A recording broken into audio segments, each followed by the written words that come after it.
तो मी करणारच. कसं? तुझ्यात तुझं असं काय आहे? माझा रुबाब जो तिला आवडला होता.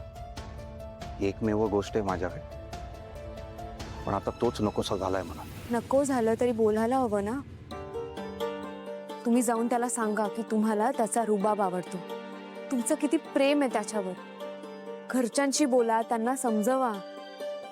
ही लढाई तुमची आहे, तुम्हालाच लढावी लागणार आहे. जा सांगा त्याला अगदी रुबाबात, आणि सगळ्या जगाला सांगा की तुम्ही प्रेम केलंय तर रुबाबात, आणि निभावणार पण रुबाबातच. मग सांग तिला, तुझं प्रेम हाच तुझा रुबाब आहे, आणि ह्या जीवावर तू तिच्यासाठी अख्खं जग जिंकू शकतोस. तिच्याशी बोलल्यानंतर प्रश्नांची उत्तरं मिळतील, आणि तेही रुबाबात. थँक्यू. माझा हाच रुबाब आता माझं प्रेम मिळून देईल.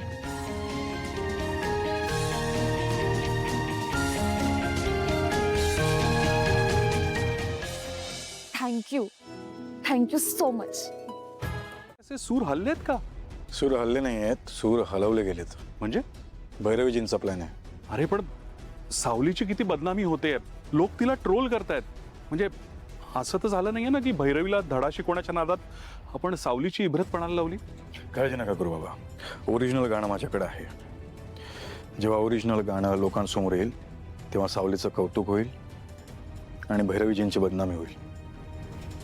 ते तिच्याच जाळ्यात अडकणार आहे. बरोबर आहे. तिला वाटतं तिची चाल यशस्वी झाली आणि सावलीचं करिअर संपवलं, पण खरं तर तिची चाल तिच्यावर उलटेल. दुसऱ्या कोणीही असतं ना तर एवढ्यात नाद सोडून दिला असता. हिला अद्दल घडवावीच लागेल. अरे पण कशी?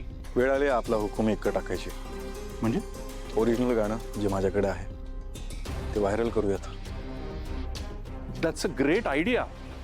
गाणं व्हायरल करूया, होऊन जाऊ दे धमाका. यस.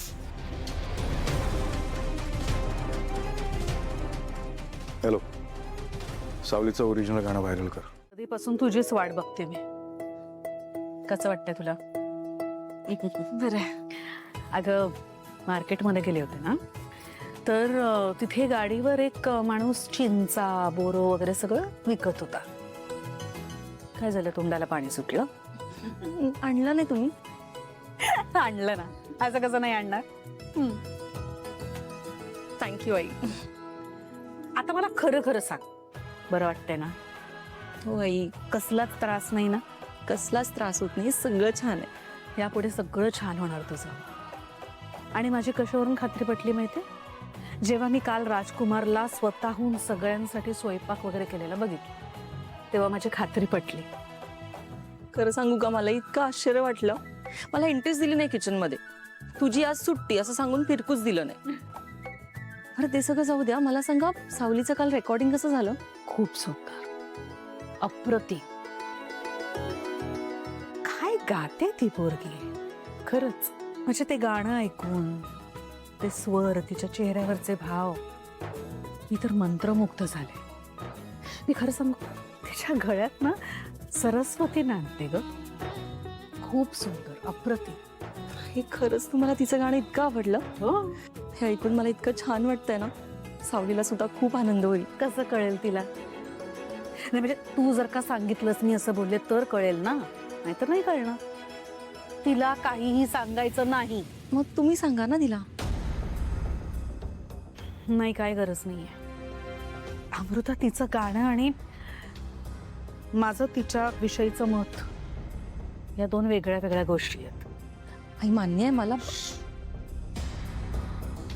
ते खा, नको असेल तर दे परत. नाही, घेऊन जाते. गाणं ट्रेंडिंगला आहे सोशल मीडियावर. कौतुक होते तुमचं. पाहिलं मी. सगळेच किती कौतुक करतायत माझं.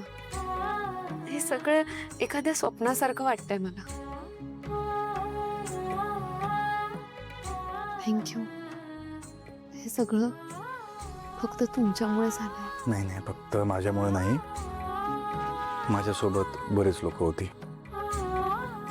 जगन्नाथजी, बाबा, बबलू. मला एक कळत नाहीये, या आधीचं गाणं व्हायरल झालंच कसं? तुमच्या गुरूंची कृपा.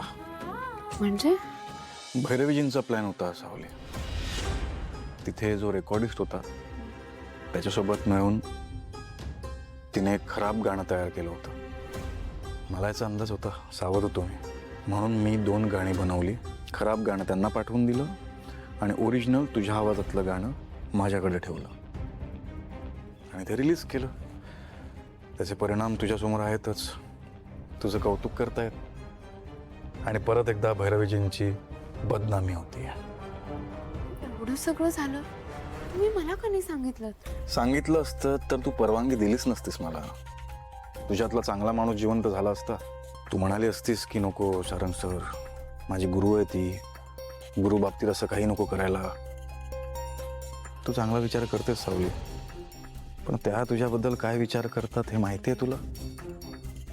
त्या काय म्हणाल्या हे माहिती आहे? त्या म्हणाल्या सावलीची लायकी सुद्धा नाही माझ्या बाजूला बसायची. काय माई असं म्हणाल्या?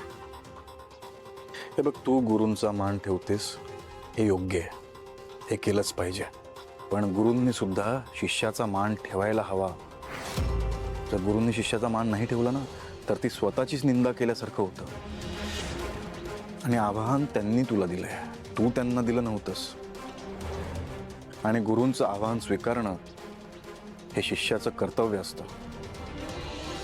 आता तू ठरव, तुला हे आव्हान स्वीकारायचं आहे की मैदानात पळून जायचं?